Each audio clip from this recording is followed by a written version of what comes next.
site. More of that story a little later on. In the meantime, Charlotte's here with the rest of the day's news. Thanks, Colin. Good morning. An investigation into the firm which employed a German doctor who accidentally killed one of his patients has found it ignored several warnings. Daniel Ubani gave 70-year-old David Gray 10 times the usual dose of diamorphine. The report says a senior doctor had warned that it was only a matter of time before a patient died. Kitty Logan reports. David Gray died within circumstantial. Tony Blair said to be livid at Lord Mandelson's claims about his leadership and his relationship with Gordon Brown. The former business secretary has quoted Mr Blair as saying Gordon Brown was mad, bad, dangerous and beyond redemption, and focused on their feuding over the leadership. Charlotte, thanks very much indeed. Let's take you through the front pages of the newspapers now. This summer on MGM HD. Very good morning to you watching Sunrise. Colin Brazier here with you through until 9 this morning. Still to come, we're going to review the morning's newspapers, that in the company of the Deputy Editor of the Daily Star Sunday. That's Michael Booker. But first, our top story this morning. Analysis of Andrew Lansley. Thanks a lot. Thank you. Let's take you through the papers now in the company of the Deputy Editor of the Daily Star Sunday. That's Michael Booker. Michael, good morning to you. Morning. And you start with The Sun. Yeah, there's day 2 of their coverage, their interview, the exclusive interview with David Rathband, the policeman shot by Raoul Moat. Now, it's interesting, there's a lot of coverage, again, still on Raoul Moat. It's a subject that won't go away, and particularly with what David Cameron said about these people on Facebook. He's got Do you think he was right?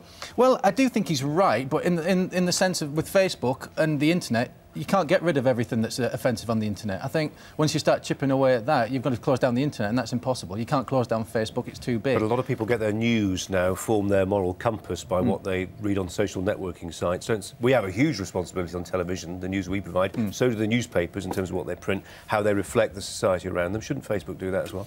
Well, but like I say, they can't shut that down. I think it's impossible for them to shut that down. Well, they threaten to shut down newspapers if, you know, they don't like what... But they haven't.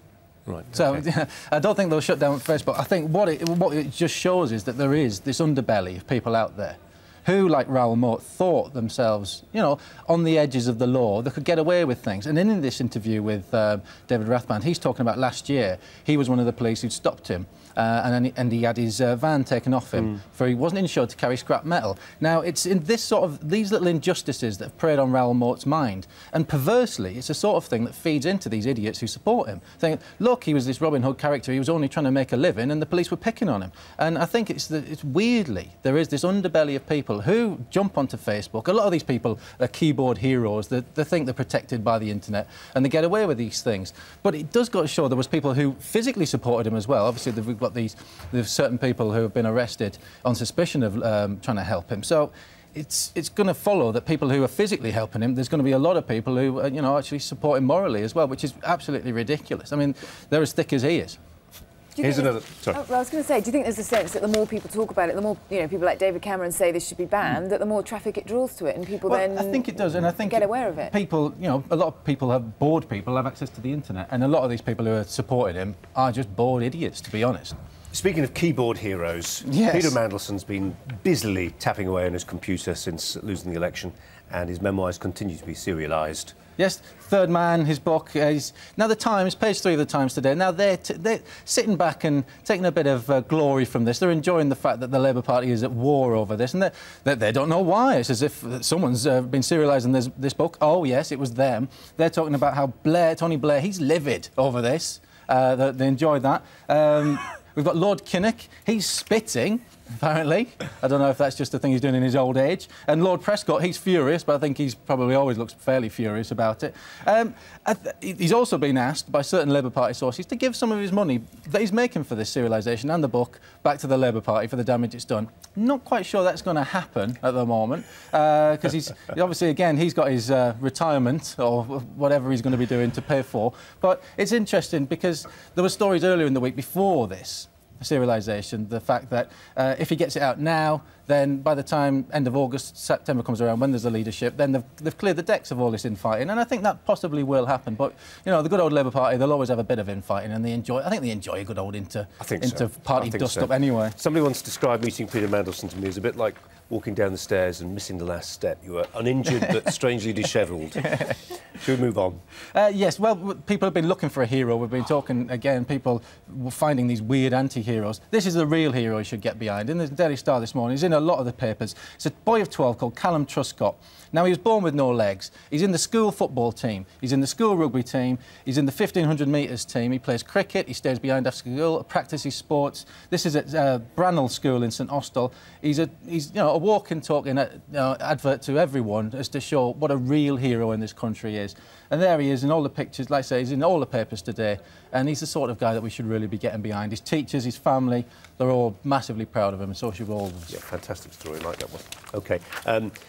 We move on to, is it the William Blake story? No, it's another local hero. This is a chap in Oldham. He's Stephen Rimmer, former soldier. Now, he was getting sick and tired of walking around seeing how Oldham was falling apart and no one was going to do anything about it. So for 12 weeks, he's been fixing park benches, bus shelters, all sorts of stuff. It's cost him £3,000 of his own money. Amazing. He's fixed it all up. Now, the council put out an alert. Who is this guy doing this? He's come forward and they've given him £3,000 back. Congratulated him again. Another small town hero, but these people don't usually get congratulated. But maybe David Cameron was onto something. Well, exactly, yeah. Big society. Yeah. There'll be more people like him, well, definitely. I'm getting out my tools now. I'm off after this. So, is this you're back to the Daily Star, aren't you? With hut price. This is a beach hut. Obviously, people have got a bit strapped for cash this year, probably staying in this country, but you wouldn't want to be staying at this place. It's £325,000 for a beach hut in Chesil Beach, West Dorset, in Dorset. Now, funnily enough, it's the most expensive beach hut in the country. It's £325,000 because it's got very nice views, apparently, of the sea. But it doesn't look as though it's got much around it. It's got a garden. Not a lot for the kids to do, I think. So it's probably for your lonely man. Yeah. Maybe Peter Mandelson can buy it with the money from his third man. He can sit on his own. It's quite nice inside. It's lovely, but the alternative... Nice little garden. The alternative is a £10,000 house in Hartlepool that's going up for sale next week, which I don't think is in a nicer spot. No. You've got... Look, can we just end with a story about Britain's biggest goldfish, which looks implausibly Story large. of the day. Yeah, 16 inches long, £5. It was found, funnily enough, in a lake in Poole.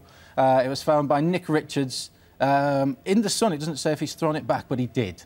Thank the Lord, so someone else can go on this. But it is a goldfish. Apparently, it looks as though it was from a fairground, and then it's just grown out of its ball and then chucked away.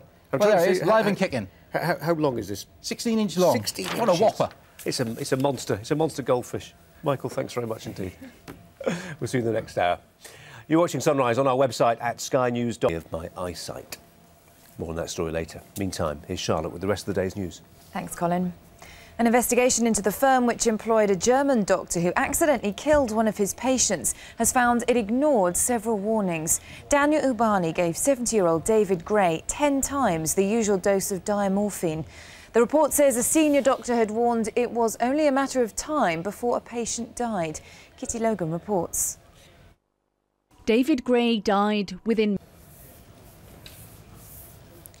Can't wait to read that book. I was going to say, more revelations out today. Charlotte, thank you very much indeed. Let's take a look then at the front pages. To more. A very good morning. You're watching Sunrise. Colin Brazier here with you through until 9 this morning. Still to come, we've got a review of the morning's newspapers, that in the company of the Daily Star Sunday's Deputy Editor Michael Booker, who's here. But first, our top story this morning, it is that analysis of audio records... Sky News. Well, many of our newspapers are still looking into the death of Raoul Moat. We'll be talking about that with Michael Booker in a second. But first, Charlotte's got the rest of the day's news. Thanks, Colin. An investigation into the private firm which employed a German doctor who accidentally killed one of his patients has found it ignored several warnings.